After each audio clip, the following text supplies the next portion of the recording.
Welcome to this episode of Smarter Change, provided by Hassan Archer Consulting. I'm your host today, Hassan Archer. Each session, we dive into an interview with senior leaders to understand how they have led meaningful change inside their clients, companies, and organizations. I believe lasting change within companies requires everyone to continuously assess and evaluate how they get things done in a quickly changing world. Today, I'm excited to speak with our guest, Jackie Harmon. Jackie is both a friend and a previous coworker. Before I began my consulting practice, she and I had the pleasure of working together, where I was building an office for a company called Originate. And obviously, building an office requires hiring people. And Jackie was my head of recruiting for both Orange County and Los Angeles. And she just did a great job of matching culture with skills and requirements in business. And that's the stuff we'll talk about here today. So without further ado, I want to welcome Jackie to the podcast. Jackie, thank you so much for joining us today. Thank you for having me. It's a pleasure to always speak with you, Hassan, and it's an honor to be asked, actually. Oh, well, thank you very much. It's great to have you and to see you again. So we'll start off today. Just let's get a little intro on who Jackie is. And so tell us, who is Jackie Harmon in your own words? Okay, well, I think I would describe myself as more of a results-driven talent acquisition team member. I think I have high energy and a definite passion for what I do, and that would include sourcing and recruiting top talent, and really advocating for those candidates in sort of pivotal times within their career. Depending on, it could be from a new grad all the way up to a C-level player. I've had a lot of fun and success filling roles. I think my track record of developing insights and recruiting strategies have helped drive business needs for early stage startups up until mid-sized companies primarily. I consider myself a partner with hiring managers rather than just somebody who throws, like from an agency side of recruiting. I really feel like there's much more strategy to be inside a company and really get inside their internal sort of workings. I've built successful relationships over the past 20 years. Hate to date myself, but that's about how long I've been doing this. And one of them is you, of course, Hassan. And I think I'm a huge proponent of networking. I think of it as both a learning tool. I can gain insights about my own sort of where I'm at professionally, but it's a great way to hear what's going on in constantly changing world. My focus has mainly been tech, but I'm fine also going in and working a 6-month contract to see what kind of hiring. And usually I find my best is really working within and building a company. But I'm also loving the idea that I can help promote brand and identify culture and set up best practices, even in a shorter term sort of environment. So I think that's me in a nutshell these days. Yeah, well, that's everything that I saw when we worked together, which is all very impressive. And I like what I like about your story and about who you are is that you take a broader view of recruiting than just putting people into boxes. And that's always been one of my concerns with how we staff companies and really use our talent. There's this old school mentality where we say, put people in boxes, put the boxes on the assembly line, and that's how you get results and product at the other side.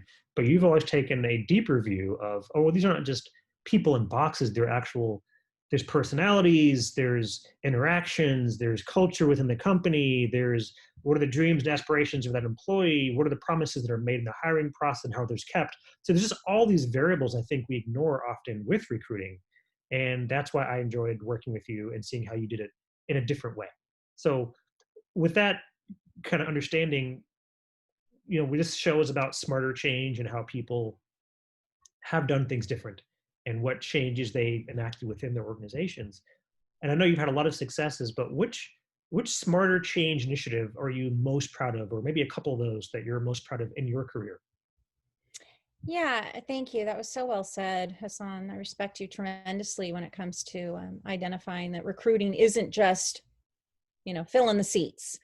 And I think I've left, I think 3 legacies for 3 different startups that I feel confident discussing today because I think they were successful during rollout and have continued to flourish because I stay in touch. If I'm going to invest the time, I even look to see who's still working at the company that I, place there, just to ensure that, it's not just a time to fill ratio, it's the long term. And I think of those 3 examples, I'd say there's one common theme, and I think it's to expound upon that, it's really the glue for all, and that is maintaining company culture that aligns with the team values. I'll head right into the 3 examples, if that's okay with you, Yeah, Hassan. of course. The first is I was working with a company. It was probably in its mid-level. They had received their 3rd round of funding, and the talent, it was a flourishing company, but the people within the company, I feel, were at a place where they were connected in the tech world in San Francisco, and there was so much potential to take advantage of who they knew, and how they could bring people into the company because they already knew the culture. The culture had been established. And so what I did was come in and assess what was happening and created a robust referral program. I think what happens, most companies define what their like employee satisfaction or the company health is by using what they call a net promoter score. I don't know if you've heard about that, an NPS Hmm. score. And it's a simple question. And I know that, they collect this data and it usually means a lot, usually in the 80+% level, if a company's doing well there. But the question really is, how likely are you to refer this company to a friend? And I think although they invest so much in this NPS rating, I think a lot of companies fail because they don't invest in creating and promoting and recognizing referrals within the company, and that could be detrimental. If somebody says, "Oh, I really this person, they would be amazing," and then the person, nobody even acknowledges that somebody's referred the person. They sit in an applicant tracking system for who knows how long, no follow-up. People, they don't even, the person who's referred in doesn't even know who to follow up with. What I did was go in and really be compelling and encourage leadership to invest in a referral program. Ultimately, it saves money because you're not paying agency fees. If I think you invest in, the reward is offering a nice referral bonus to Hmm. a devoted employee that is already loving working where they're at, and give them 5-10K instead of a recruiting agency, which would be up to 20%, 25% of the person's first year salary. I'd much rather go with a referral, knowing that you already know, rather than somebody that could be a hit or miss, may not stay for the long haul because they don't have friends already created day one when they get there. And I think the reason why this was successful was there was communication along the way. There was somebody that was responsible for that particular requisition, and it was me often as the recruiter assigned, but sometimes it was the hiring manager. So when a referral would come into the system, really leverage your applicant tracking system, it would get an alert. That person needed to be followed up within 24 to 48 hours. That was our best practice. And the person who referred needed to be communicated with each step of the way in the process. And that way, even if they weren't going to be, because of skill set, we knew the culture was probably pretty aligned because somebody was referring them in. But if they didn't make it, there were reasons why. There was appropriate and courteous follow-up. And I think acknowledging if there was a fill through a referral, acknowledging it company wide, like, oh my gosh, so and so knows so and so from another company, they brought him in. It's a real proud time to say, I was integral in, in helping bring this person. A really key hire was filled by somebody who I think is awesome because I worked with them in the past. And, of course, the referral bonus is an added plus. They can go on a vacation or take the person that they referred in out to dinner on the money that they received. And I think, there's ways of promoting the fact that people say, well, I don't know if I know anybody. It's like, do a LinkedIn sourcing fest with your company where people go, oh, that's right, I did work with that person, and give them the acknowledgement and, the recognition that, some of the efforts that they made in helping source for, people that they've worked with in the past, and promote the company enables, I think, a really turnaround. It just continues to recycle and, make people really think, oh, wait, if I get incentivized by getting somebody in the company, and I can actually help the company out for productivity, and I get to work with friends, it's a win-win-win all around. And I think there are ways of continuing to promote by emails, and what we've done in the past also hosted happy hours in a company where bring a friend. I don't know if they have the skill set, but why not bring them in and expose them? It helps with branding of the company too. So I think really taking and investing and creating a referral program that is consistent and continues, I think that was a real lifesaver for that company. Yeah, I like that. And I think, other companies might have a referral system set up. I've worked for several companies that had them, but I think what's different is not just establishing the process and saying, here is the referral system, but you mentioned the transparency. So where Mm-hmm. in each step is the candidate being, you know, kind of sent around, who's communicating with them, like you're not losing track of that relationship. Because if I'm going to dig into my network and find somebody that I want to refer to a company, I'm putting that relationship, right? There's some relationship capital being spent to say, hey, Johnny, take the time to apply to my company. It's worth it for you to go through the interview cycle and get your resume up to date and spend time on the interviews, um, because I really believe in this place. And so Yeah. if they start to go through that referral process and they get ignored and they sit in the back of an ATS system, applicant tracking system, for some period of time, it not only reflects poorly upon the company, because they look disorganized or they look indecisive, but it also reflects poorly upon that employee because they put their Mm-hmm. name on the line to say, hey, this is a great place to work. Because if I'm in that position where I've been told this is a great place to work and I come in and I get ignored, I'm thinking, well, no, it's not. And then what kind of a employee are you if you think this is great, right? So then Yeah. it starts to really eat at all sides of the brand of the company and the employees. So I like that it was transparent. It was very trusting that if I brought if someone brought someone in, they were taken care of, and that's really valuable.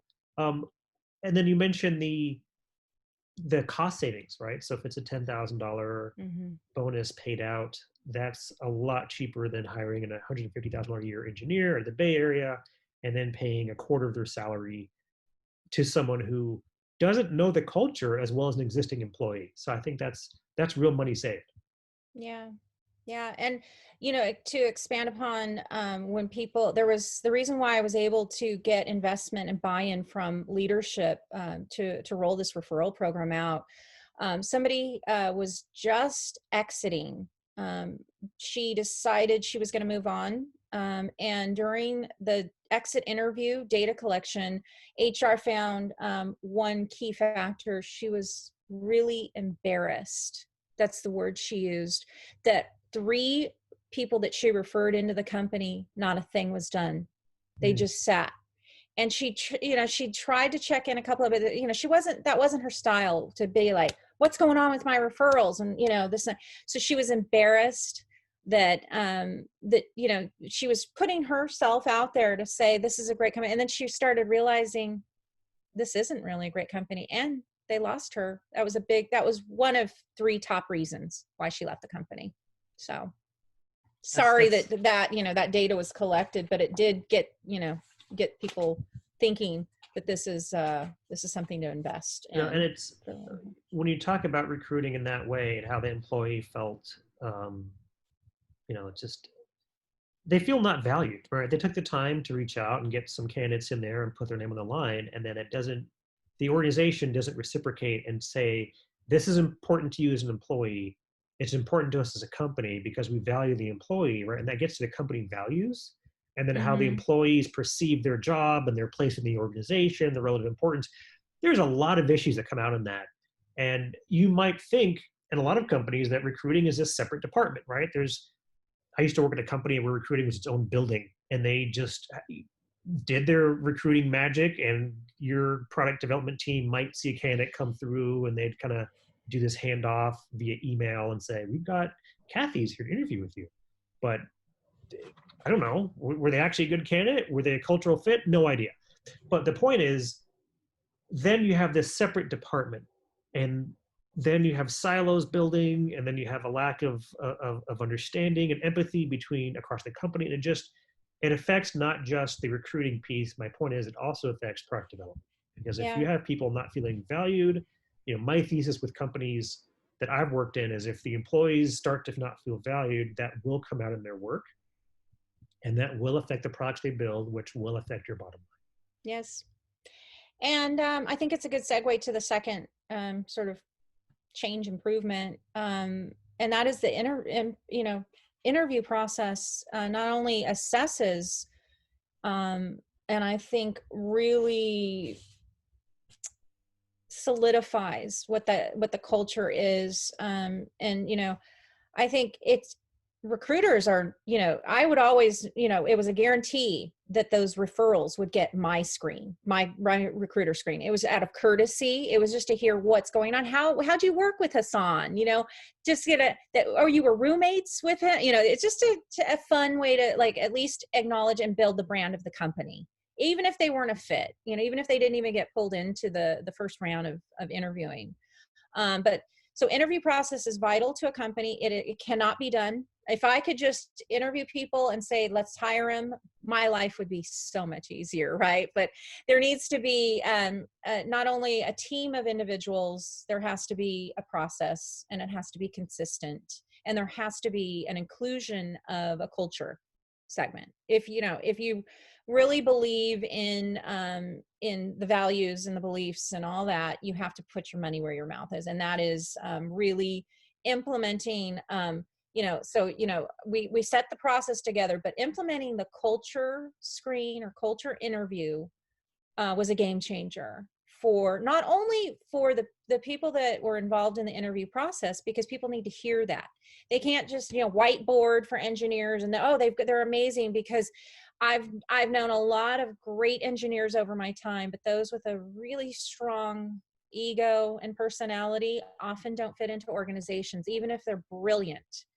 um, and that can really affect how they kind of click in to the company. So the culture interview, not only it's provocative because it starts to have conversation with the existing team members, and then you start really clarifying, okay, the values, the beliefs, all that goes along with a company culture. And so to have key people say, I want to do it, they may not have Java and Python and the skill set that an engineer interviewing knows, but they know the culture, and they can get in there, and I can put a person from customer support onto a tech interview, because now that they say they want to start involved in interviewing, and they may not be growing in their particular department or team, but they can jump in and be an effective interviewer because they know the culture, because they believe in preserving and maintaining and really growing and nurturing the culture. So, and that interview process improvement was, of course, that we needed to ensure that there was no redundancy and everybody had their areas, but that culture segment of the interview, and I know it's hard to assess from a metrics perspective. Did they, how can you, but if you have your values and your beliefs, there's a way to check the skills within your culture screen, and a lot of applicant tracking systems are set up for that. And you can see the areas that maybe because it's really not as always measurable as if somebody can pass a coding test, but it's certainly, I think it weighs a lot higher often, because a lot of people, they're they can learn skill set. Somebody who's programmed in one language can toggle over and learn something new. Just give them a little bit of time. But those beliefs and those values, those are sort of inherent within the person, and those don't really change. They could be opened a bit, or or help guided a bit, or as they're exposed to it more, then they get a little more comfort. But those are really kind of held within. And it's the culture interview not only helps to assess if they fit the culture, but the candidate gets to assess, I don't like that culture at all. And it's a two-way street. I think a lot of people find in interviewing, like, they're always you know grabbing from them, and they don't give them the time to ask questions. And almost invariably, any questions that are asked is like, why do you choose to stay with the company, Hassan? Or why did you decide to go with? And then they bring in, so culture is a part of each segment of every interview. But if you have one that's specifically dedicated to culture, you will get people that will be the right fit, and ultimately they will stick within the company. And we can talk about reasons, why, and the metrics around making a wrong hire, if you want, later. Yeah, that's interesting. As a guy with a technical background, I've spent a lot of time doing technical interviews, both from my side and also giving them. And the idea of including somebody in that interview loop who is not necessarily in that domain is very interesting, because I do feel like, especially at software companies, we tend to focus on just, okay, well, do you have the intellectual horsepower? Can you sketch out and whiteboard and show us an example of a project? We've done this work before, which is definitely a requirement to do the job, depending upon where that company's at. And do we just have a fire to put out? We need a backend engineer now. Okay, that's one thing, but you're kind of getting yourself in danger because you're making a short-term decision on a long-term problem. But that culture thing is really fascinating. And I wonder about some of the companies I've worked with and for, that if they had perhaps had a culture focus in that interview and brought in someone from customer service, or maybe somebody even from the front desk who just is a receptionist, they know how the company is perceived in the marketplace, with clients, with customers, and they know where the disconnects are. Mm-hmm. I often say to people that the view at the top of the company isn't necessarily how the company is perceived. The first person that you have contact with at a company might just be the receptionist, who may be your lowest paid employee, but that is the face of your company. So why would you not want to have that person weigh in some fashion? I'm not prescribing what that is and how much it costs, the time, but getting someone who actually understands the culture and how it's perceived and maybe how clients are responding to you, I think is really critical. Yeah, yeah. And I think most often HR, or the head of people, they focus on developing programs that sort of target key milestones in the employee life cycle, like onboarding or training and development, even as far down the line as retirement, perhaps. And then that's when they engage with the employees, when there's that phase or event change. Um, but I think it's generic and it's top down, and it's not meaningful to the individual. And so I think the reality is employees feel their fit through those, I think, and they define culture definitely with the everyday experiences. And that, receptionist, that customer care person, they see it from the client, when they arrive. I love asking my reception how they treat you.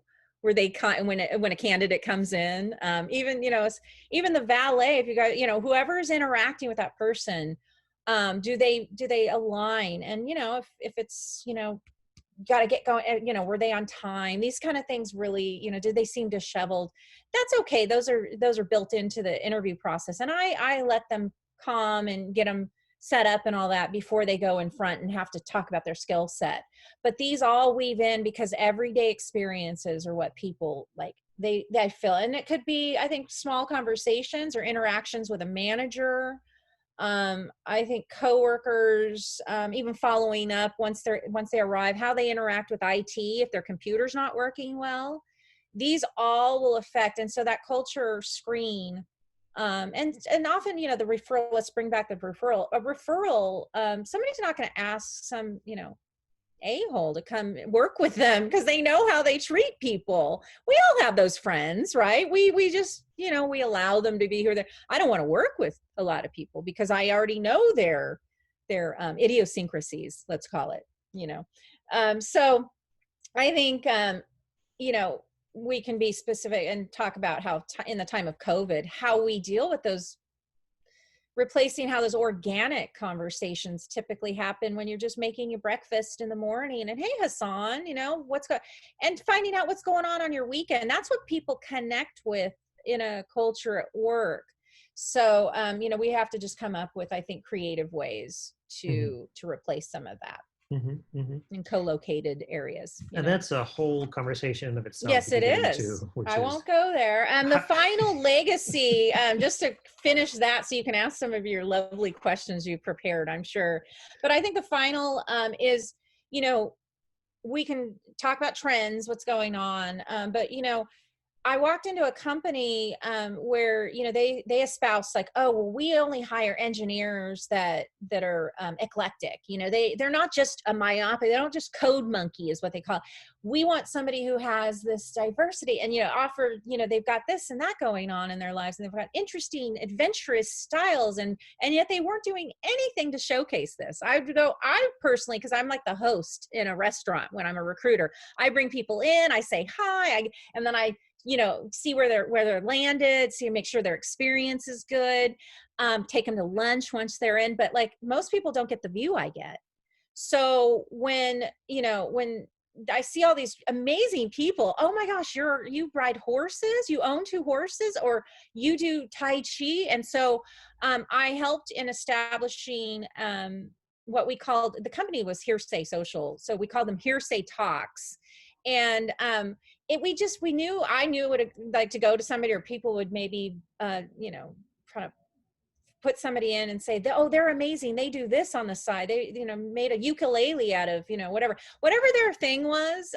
We would go ask somebody and they'd feel, oh my gosh, really, you want me to talk, just like you asking me today, it's an honor.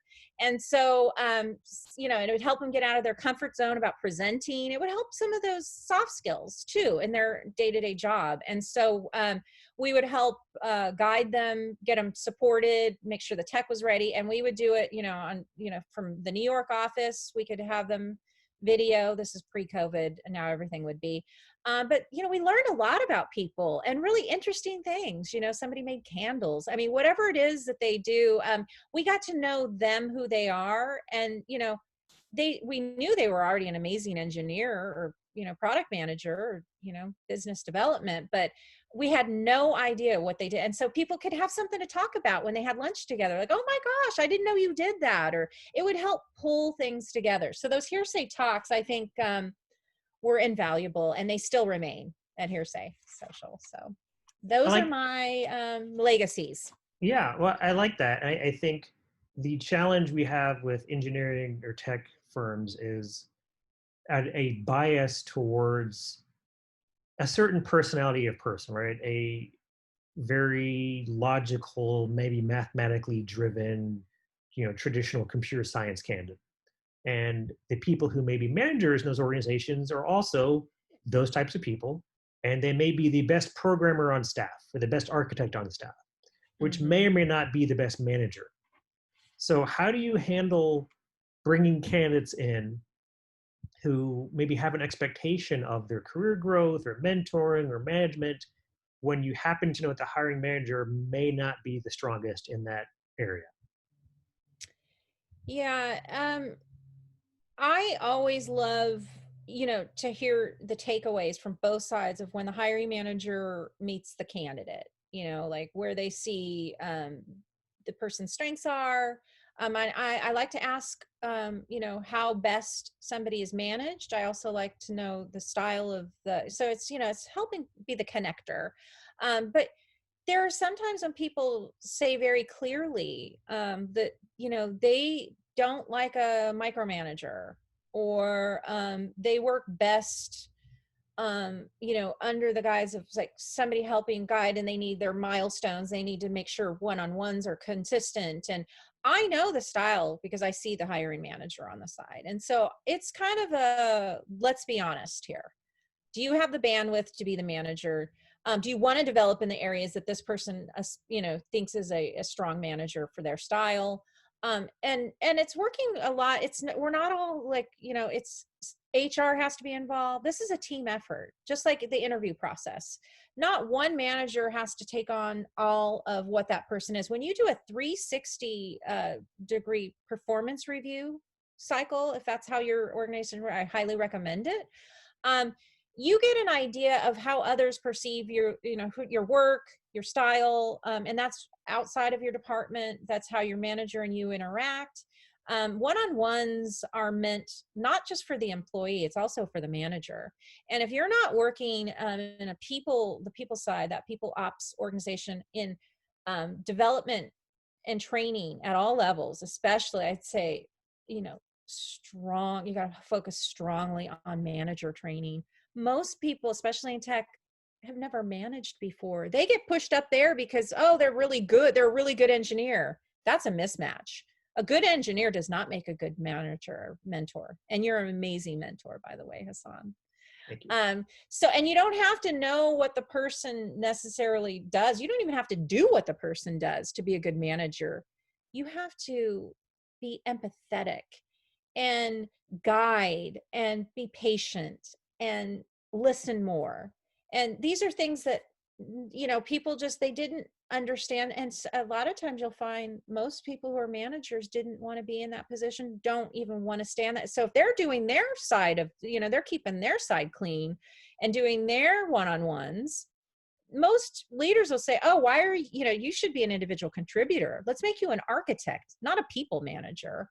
So it's really working on all levels, and more on a, that, not the top down, because I manage you, so therefore you have to follow, like, meet the style, meet somebody where they're at now and help get them and guide them in the best ways, creative ways. Have somebody manage, a project manager sees a really great view because they're managing the project or the product life cycle, but they don't get to manage the individual personalities. And so they have great feedback to give to managers that, they don't see, like, oh, well, they didn't tell me they were going on a vacation, and that was during our crunch time. We had to roll this out. Like, and so there's just little ways of, a manager can get at feedback and data that is beyond. So that 360 performance review, really read it. If you're going to implement that in your company, it's vital, and HR should be included, but they're not the ones primarily responsible for guiding. It's, if your hiring manager says, I've got the bandwidth, I want to invest, I want to help develop these areas, those milestones, they should be checked off. There should be consistency in one-on-ones, because communication is key when it comes to keeping an organization strong and management in positions where they're helping guide and grow team. I agree. And I think that's something that companies haven't invested in because they haven't needed to. It's been, at least in the world of tech, that if you could build the product and ship it out, who cares how it's built, as long as it gets out there and starts making money. And I think now what we're seeing with remote learning and globalization of workforces and equalization of talent across cultures and countries, that we need to be smarter about the people we bring in, not just in terms of technical skill, but also in terms of cohesion and ability to get a job done more efficiently, which is what you're talking about.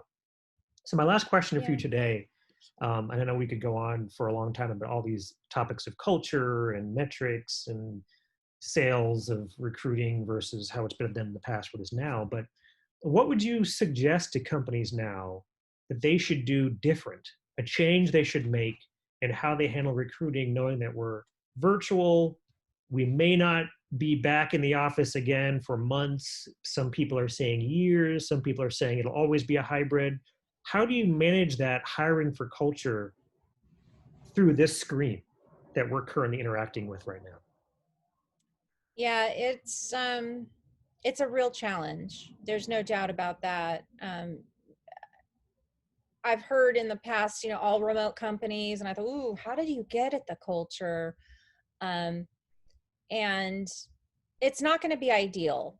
But Zoom has been, and that's what we're on today. I hate promoting. I'm not part of the company. I don't get any money for it, but having the face-to-face is really important. I'm working with a couple companies, and I'm having, if the candidate and of course the manager is amenable, to do safe meetups, in a casual environment. It really helps get to how they treat the people that are around them and serve them, and are they late, and all the things that I pick up on, and as a recruiter when I was hosting candidates to come on site. It's tough to sell what it is on site if they're not coming on site, but at least just getting the face to face with a mask, and social distancing in today's, but I think it's really important to at least know there's a person and not, a robot on the other side, and a, piece of paper. And, we've got the tools to do it. But I think, you know, ensuring that you're continuing to do what you did, but just online. I know my friend who works at Schwab. I think little Jackie, my friend. She still does her happy hours, but she's had remote teams, right? So she's talk to the people, and I think Andy, um, one of your previous guests, talked about co-location and working remotely and being effective that way. There's a way to get to the culture, and that is invite to come to our happy hour, and everybody knows that they're bringing friends or for referrals potentially, or helping assess with, does this person feel like they could be a good match? How's their sense of humor? And do they have the same beliefs on some level? I mean, keeping away from hot topics like politics and